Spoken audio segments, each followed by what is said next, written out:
Okay, so welcome to the node.js Diagnostics Working Group for March 5th, 2024. I'm going to fill in as the chair for this week. We will start by looking at the agenda that was generated for the meeting. Before we get started, any announcements that people would like to share?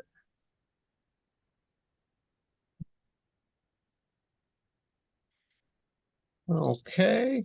Then the one thing which I see on the agenda is the diagnostics channel, early exit tracing channel, trace methods. And I think, Stephen, that's your issue, right?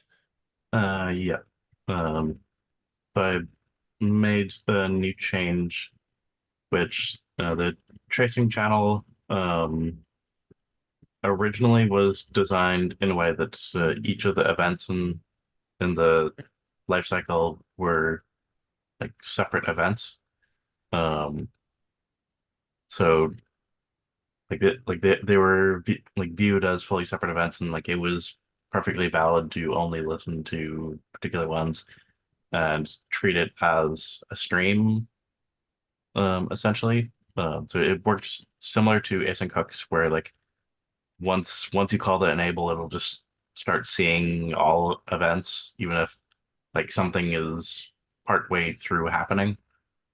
Um, so like if you previously, if you uh like started listening to a channel well, like an HTTP request is like in the middle of happening, like you might have missed the like inits before, like the start and end, like the synchronous start and end before, but you might see the async start and async end, um, even though you started like halfway through.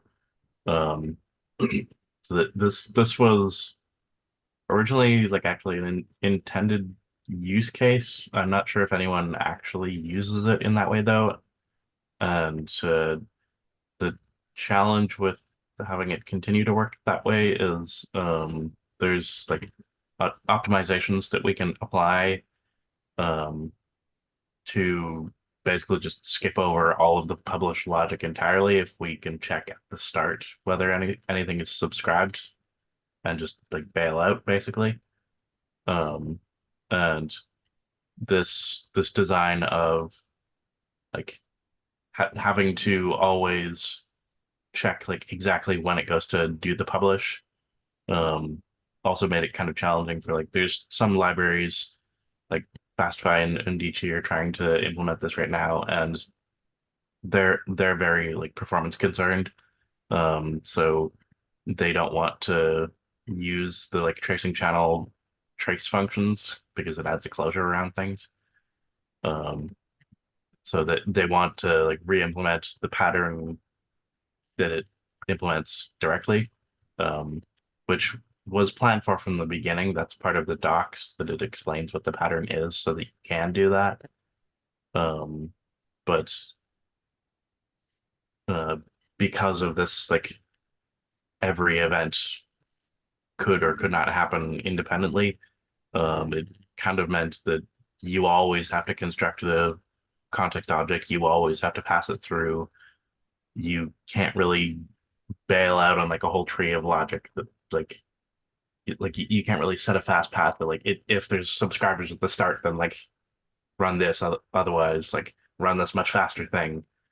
Um, so it proved to be kind of difficult to get it to work in a way that got the performance that we needed for like Ondici and Fastify. So introduced this new change, which it will now check subscribers at the start and will either publish all of the events or none of the events.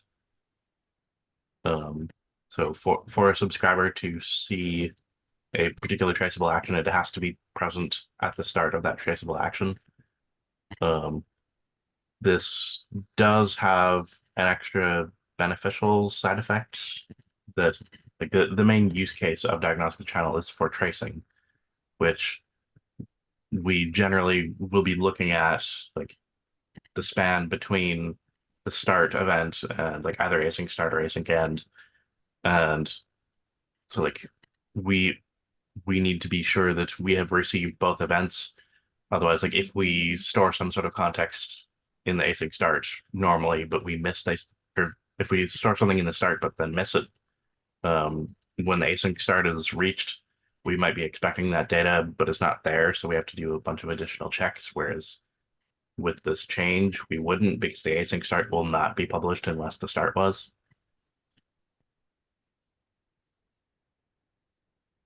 It's interesting, like what you describe as the new behavior seems completely reasonable and intuitive to me.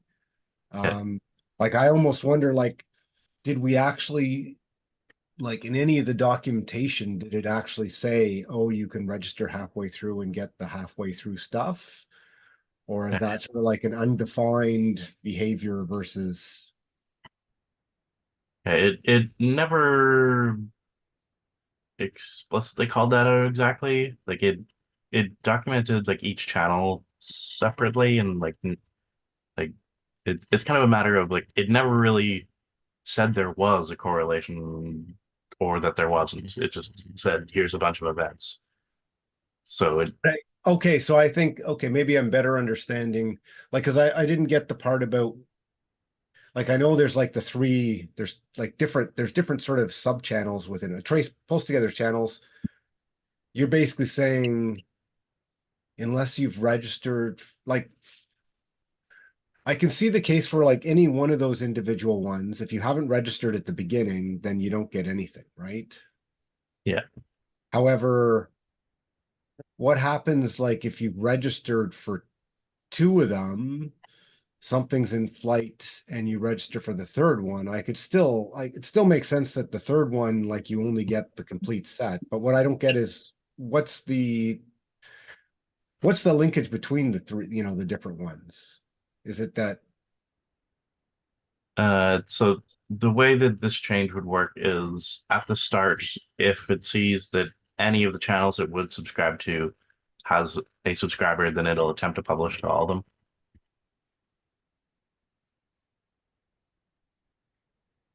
So if you add a subscriber later and there's already subscribers, then it will um, like start getting events with that subscriber. okay? So like it's that it's that even if the event has started, you might get not the first part of it, but later parts if some other one had been registered that was already causing it to be Yeah, right.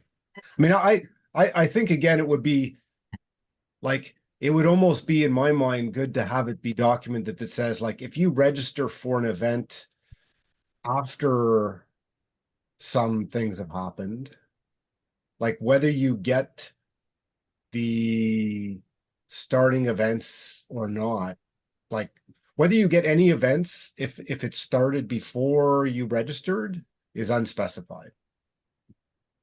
uh, You might get some events, you might get part of the events, um, but so there's basically no guarantee what you'll get if the event started before you register. After you register, you're going to get all of them, right?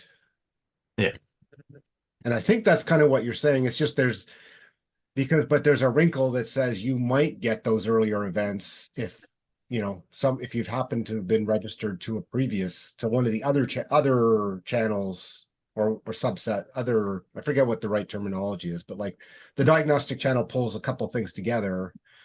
If you basically had only subscribed to a subset, um, you might get things that you won't if you hadn't subscribed to one of the other ones earlier, right?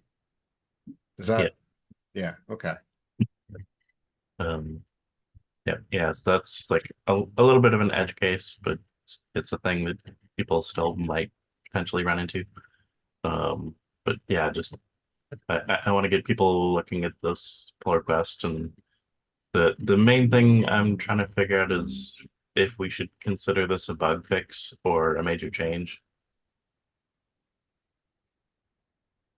Well, technically, tracing channel part of it is still experimental, apparently. So we can theoretically make breaking changes anytime.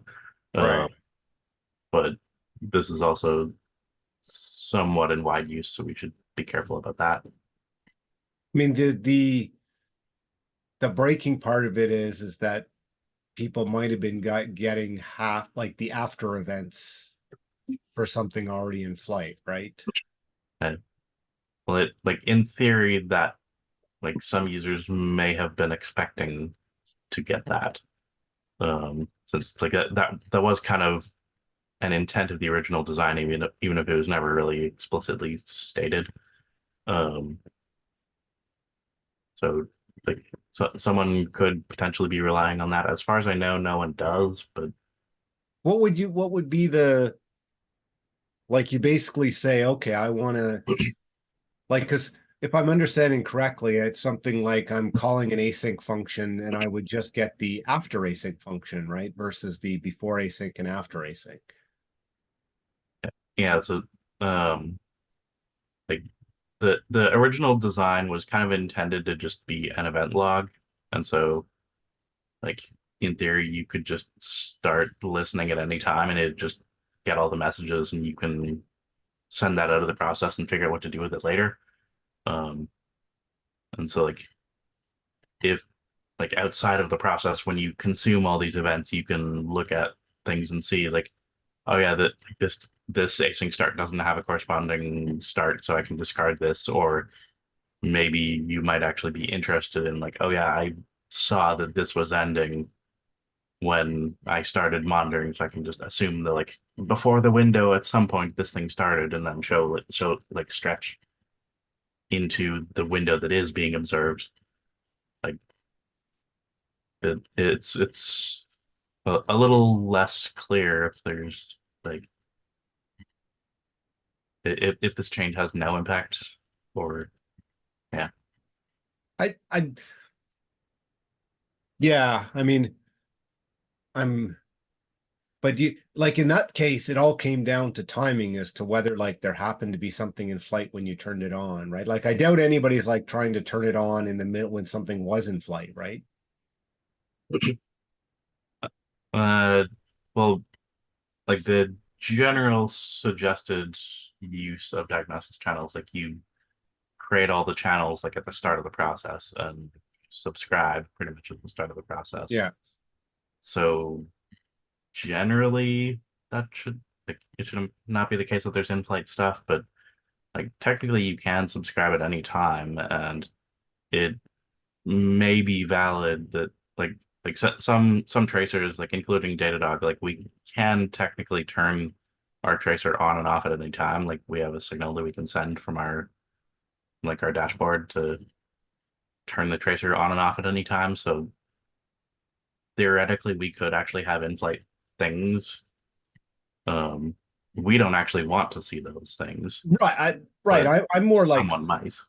like there's no guarantee you would have like it like is there any case where somebody's like, oh, it's in flight, I'm gonna turn it on and try and catch the end event, right? Or like I find that unlikely. Yeah, yeah, yeah. I doubt anyone would be intentionally looking for it, but Right. like they might want to see like anything in this like specific time window, potentially including things that overlap that time window they might care about, and that visibility disappears. But I don't know if that matters. Yeah. My gut feel is it's unlikely.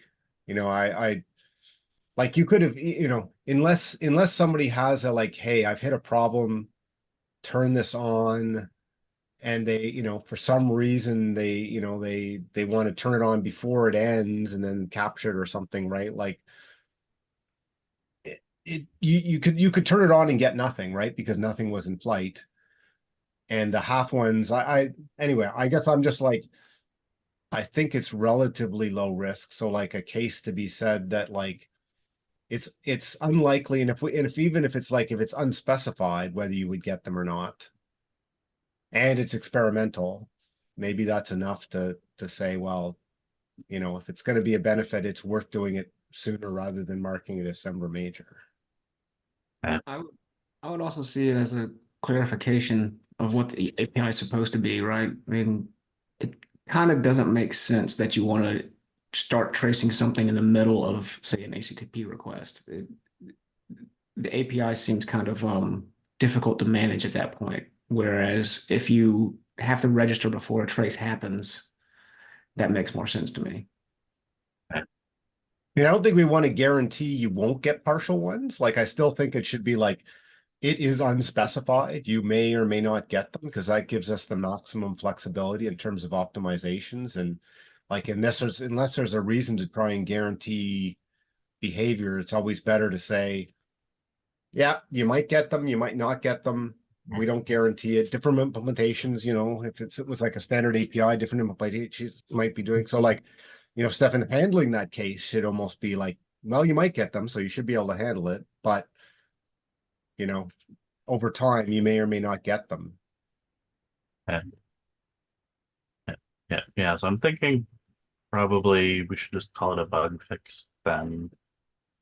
Yeah. I don't Yeah. know if it's, I'd call it a bug fix. It's like an optimization, but like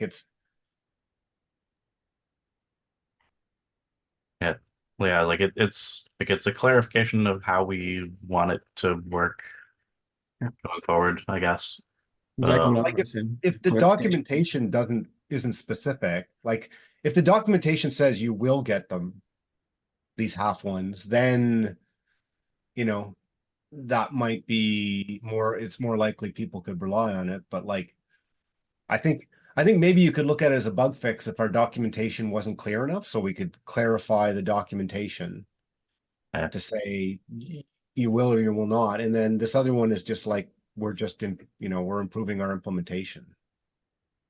Yeah. Yeah. Yeah. So I have a docs change in the PR that I have. They could maybe be more elaborate, but if people want to have a look at that, see what they think of it. I'll see if we can land that sometime soon. Okay. Anything more on that one to discuss this week? No, I think that's basically it. Just wanted to get some feedback from other people that had their own views on it. Yeah, it's James, it sounds like your similar view to what we discussed, just to confirm. Yeah, I think a clarification of the intent is warranted. Okay, well that's all there was on the agenda for this week. So I guess thanks for everybody's time, and we'll see everybody in GitHub and next time. Thanks. Thanks for Bye. running.